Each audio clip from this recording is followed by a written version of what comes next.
Hello, everyone, and welcome to Level the Field Leadership. My name is Dr. Rachel Gallardo, and as always, I'm very happy that you have decided to tune in for the next 20-ish short minutes or so to hopefully give you some information that'll really help you as you encounter different challenges in the work environment. My goal is that you have tools in your tool belt that can help you with whatever situation you might be enduring right now, and this podcast can just be one of many things that you can use to help you kind of level the field of those challenges that you might face. I do believe that workplace burnout is very real, and anything we can do to help reduce burnout and fatigue in our leadership roles will positively impact our teams, will impact our families, will impact the people around us. And so it's overall just a good thing for us to do. As many of you know, I do try to post on the second and the fourth Tuesday of the month. So kind of take a mental note of that because I'm always posting things. And so maybe whatever topic it is that I happen to talk about that day will help you. But if not, maybe you can keep that in mind in case something happens in the future and you need a little bit of leadership development, a little bit of leadership coaching to kind of get you through that process. If this is not your first episode, I truly appreciate you coming back. Be sure to subscribe. Be sure to comment on this episode. Send me a message. I have people that do message me and say, hey, do you mind writing about this? Or, hey, what is your thoughts on this particular issue? And so who knows, maybe the question that you send to me, I'll be able to create a episode about that particular issue. And I'll be happy to give credit where credit is due because we're not about to have any kind of plagiarism here. If this is your first episode, then welcome. I am very, very thankful that you are here. And hopefully, again, you'll find this episode valuable, but then that'll help you to kind of keep coming back. For those of you that are not new, you know that I like to base everything as far as our topics go for the episode on scripture. So today's passage is 2 Corinthians 4:18. So we fix our eyes not on what is seen, but on what is unseen, since what is seen is temporary, but what is unseen is eternal. And this really kind of spoke to me because sometimes we might be doing something on a day in, on a day out basis, and we're not really sure what value it is that it's bringing in the immediate. But as leaders, we always know that what we do today will impact us a week from now, a month from now, a year from now, 5 years from now.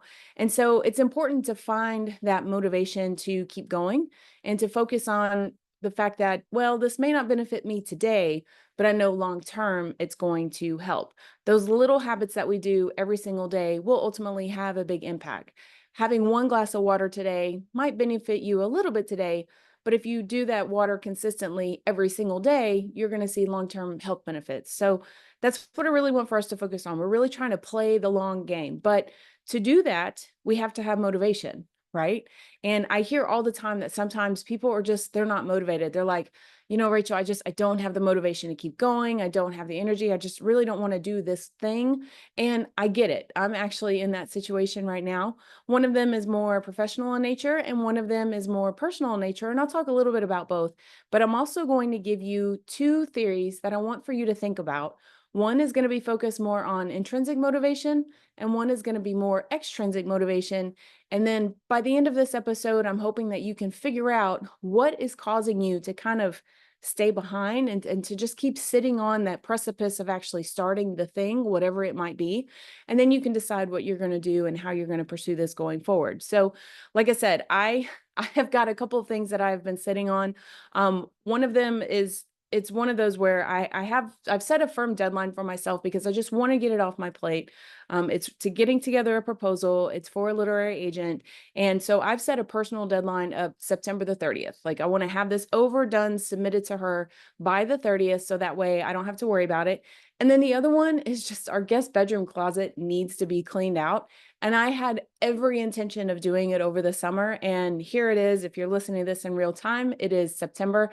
And I am still looking at this closet with all of this stuff in it that I just need to do something with. So again, this can really be applicable if you've got personal issues going on, if you've got professional things that are going on. And I hope that it'll kind of help jumpstart you to be able to move past it and whatever it is, that thing that is kind of getting in the way. So, like I said, I do believe that leadership is a journey, and I don't think that anybody should try to do it alone. So again, if you know of anybody where they maybe are struggling with motivation to do something, maybe their got up and go has just got up and left without them, spread the words to others, keep showing up, keep sharing this information. I do believe that we can all grow and learn from each other. So don't be isolated. Let other people know what you might be dealing with. Let people know what professional thing you're trying to grow and improve upon, and have those people that can kind of hold you accountable, or at least just check in on you, because isolation is never a good head place to be.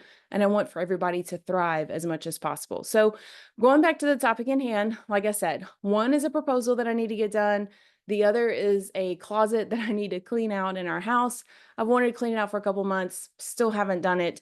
And I keep sitting on it. And it's just constantly this thing that's in the back of my mind. Like, I know I need to sit down and write. I know I need to do that proposal. I know I need to create the outline for the proposal, but just little by little, something always seems to come up, and I'm really not motivated to do it. Same thing with cleaning out the closet. I mean, we're finally in a season where I live in Texas where it's not just miserably hot. And so over the summer, I was like, well, it'll be miserably hot, so this is something I can do inside. Well, now it's not miserably hot. And I'm like, yeah, but it's nice outside. I don't, I don't want to stay inside cleaning my closet out. So I'm constantly kicking myself, and I'm like, "Ugh, why can't I get this off the ground? I want to do both. I need to do both. They both align with my goals personally and professionally. And yet here I am still waiting and hoping that these things are just going to magically occur, even though you and I both know that that's just simply not true. So the internal struggle that I've had with myself on these things are something that I know that I'm not alone in. And again, we're going to talk about two theories, but I want to be very clear that these are just theories. They're not absolutes, and they're certainly not laws. So it may not apply to every person, every situation, every single time, because people are complicated and we have a lot of different variables that are going on. So to say that this is a cookie cutter reason why you are or are not motivated to do something, that's oversimplifying it. But I think it's important to at least mention it, because maybe this will kind of bring you an aha moment to help you understand why you might be feeling stuck. So I'm not a physicist by any means, but I do know that there is a law that says that an object in motion will stay in motion until it is stopped. But the question is, how do you start? What causes that thing, in this case, me, or maybe it's you, to just take that first step towards accomplishing that goal or that project that you're trying to accomplish? So let's kind of look at some of these motivational theories that might help us understand where some of those gaps are. All right. So first and foremost, the first theory that I want to talk about is called self-determination theory. In the world of psychology, we call this SDT. So an example of this is very much intrinsic motivated. And it's doing something because of the inherent satisfaction that you doing that thing is going to give you. If you have high intrinsic motivation, then your performance indicator is the fact that you're doing this thing because it's something that you want to do. You're motivated by an internal award, something that comes way deep down from your heart, within your soul. It's an enjoyment that you have. It's a mastery of a task, maybe, or maybe it's just something for personal growth. But somebody that has this high SDT or is really engaged in SDT, they are more likely to perform because they are engaged, they are persistent, and they're being super creative about it. Okay. So it usually, there's some studies out there that say that when individuals experience autonomy, competence, and relatedness, then they do tend to be more intrinsically motivated. So, and obviously, if you've got motivation, that's going to help with your job performance. It's going to help with your academic development. It's going to help with your achievement. It's going to help with sports performance. Like, there's a whole host of things. And I'm actually pulling that particular piece of information from some research done back in 2000. But knowing this information, what I want you to think about is the why behind why it is you are doing something, or why you are hoping to accomplish something. So maybe the whole reason why you're not motivated to do this thing is because you know that there's not going to be any kind of personal growth for doing it. Maybe there is just zero enjoyment whatsoever in actually doing this thing, or it's something you haven't quite mastered yet. And so you're just really not feeling like getting on the struggle bus, whether that be for 15 minutes or 5 hours.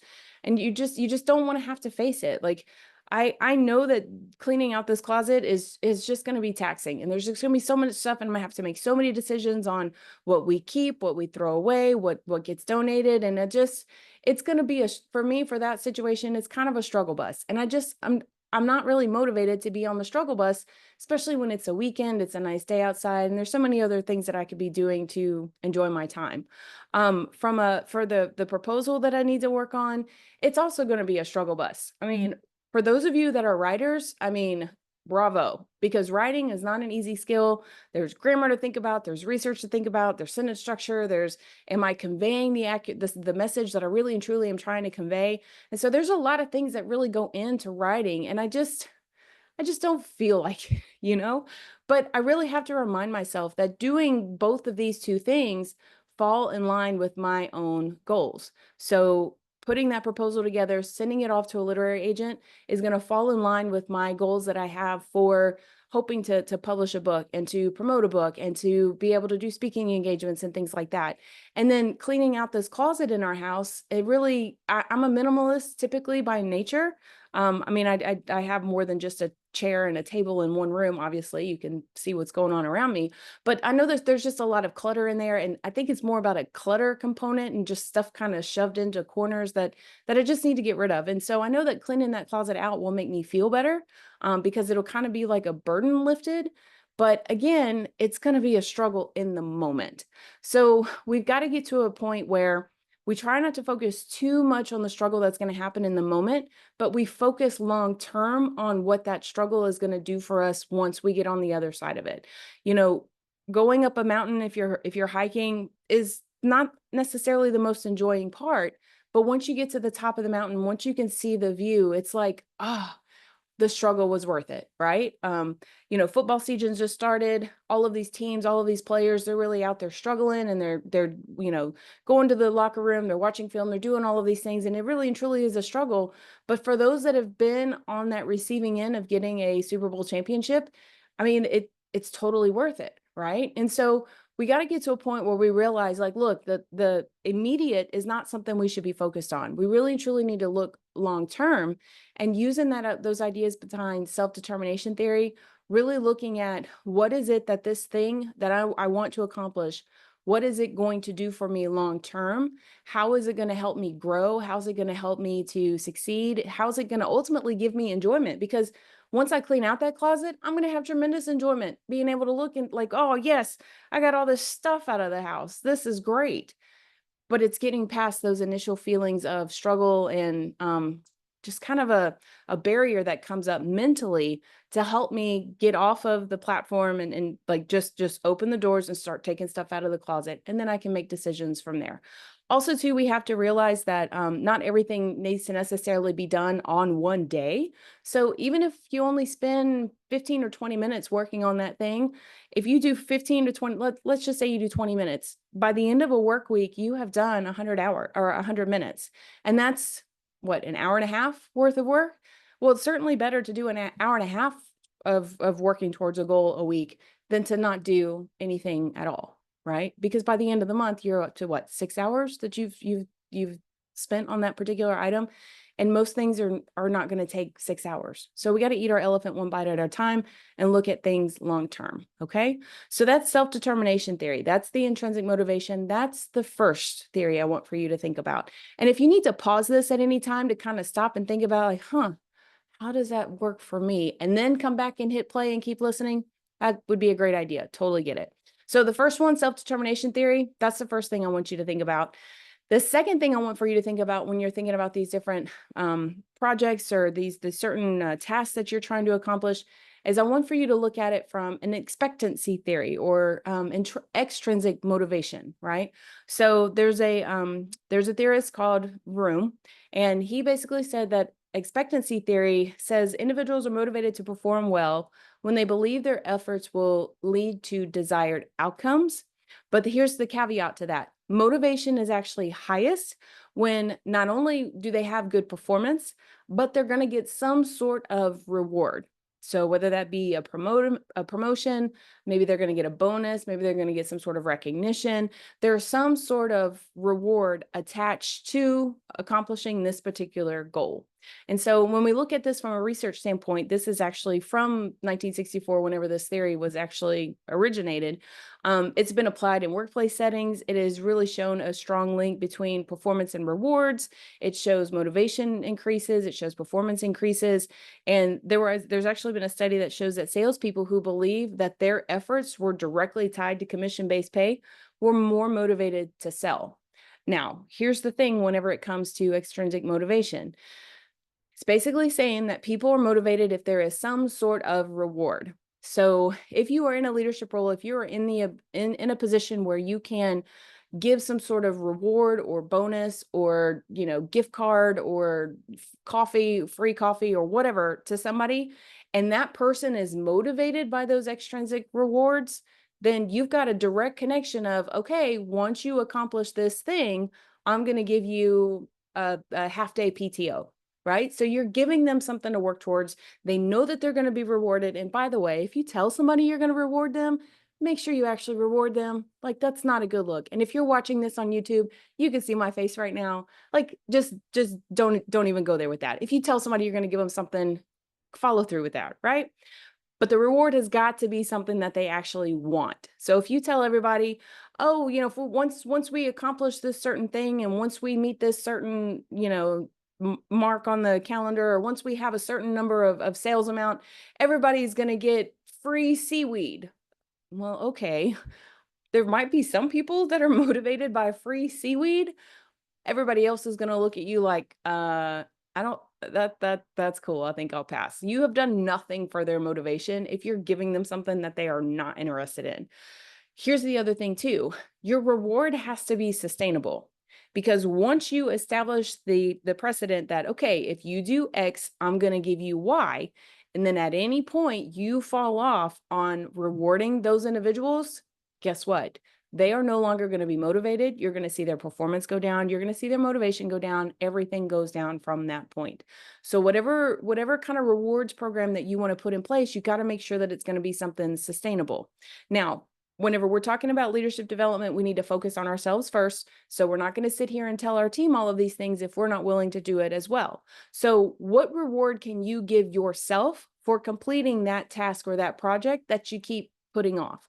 So for my example, as far as cleaning out that closet in our home, maybe it's one of those things where once it finally gets done, me and my husband, we go out for a nice dinner. Or maybe I'm going to take a day for myself and I'm going to go shopping, hopefully not to buy more crud to go back into the closet, but you know what I mean?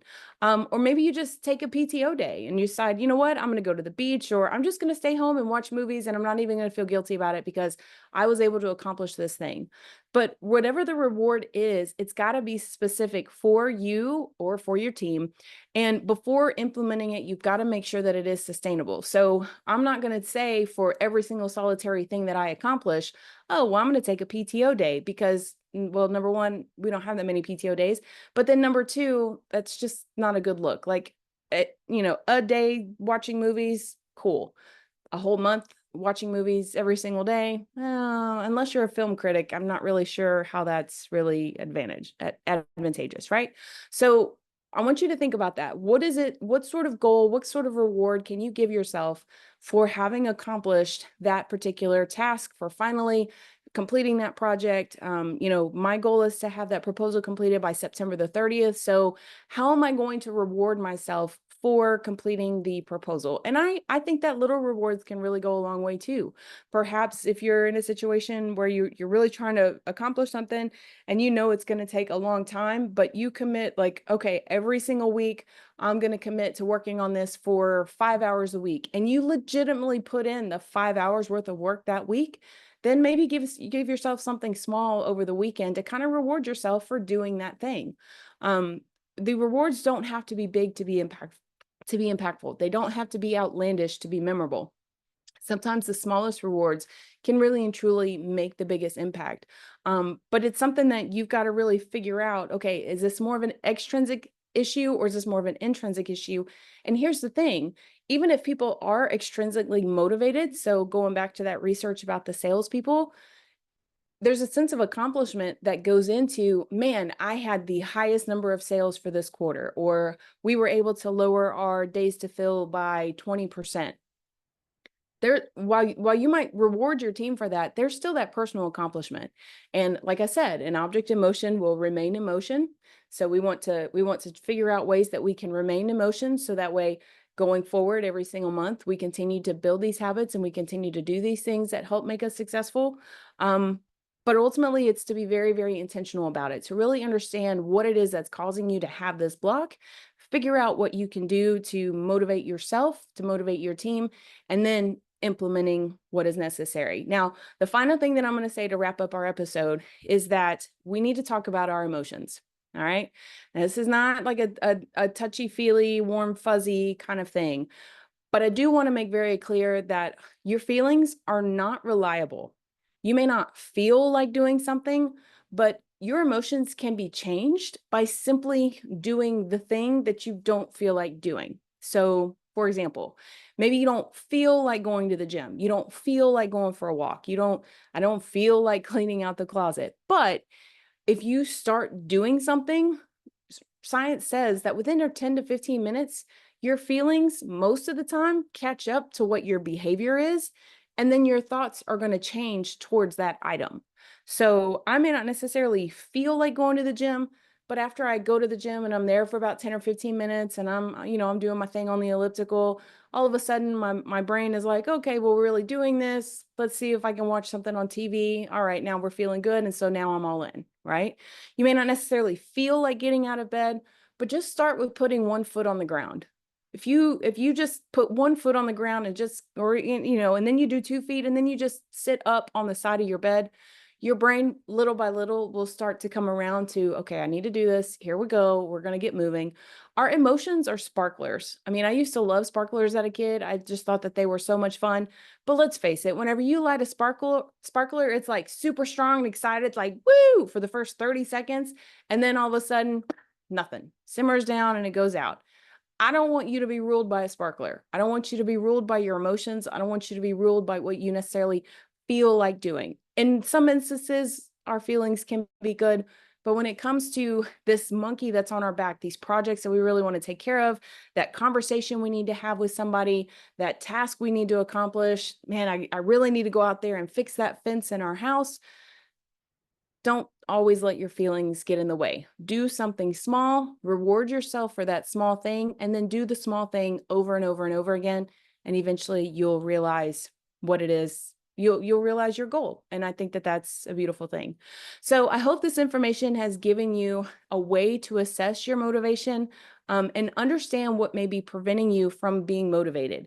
If you do feel stuck, like you feel like you're on the precipice of jumping into a project, I hope that you take the time to kind of reflect on the things that we talked about today, and that can really help you to understand why you might be stuck, what other things are going on that's causing you to not take that first step, but ultimately just release the guilt. Because quite frankly, if it really and truly is something that you have been sitting on for the last 4, 5, 6 months, it might be a situation where you don't need to do anything about it.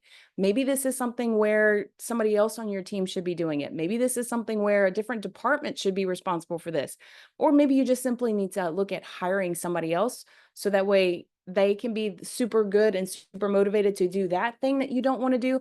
Because let's face it, good leaders know how to find people that are better than them at jobs that they are either A, not good at, or B, not motivated to do. So go find somebody, go get that help, so that way you can continue to move forward and you can use your gifts and your abilities in the areas where you are absolutely the most motivated to do.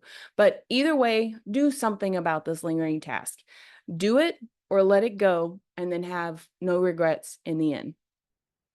So I hope this information was helpful. Hopefully you've been able to identify a couple of areas within your own life that you maybe are sitting on. I hope it gave you some motivation. I do really and truly believe that you are made to be a leader right where you are, wherever you're leading. And I hope that this episode can help you level the field of challenges that you face while you're walking the journey of leadership. Take care of yourself, take care of your team. You can 1000% do this. And until next time.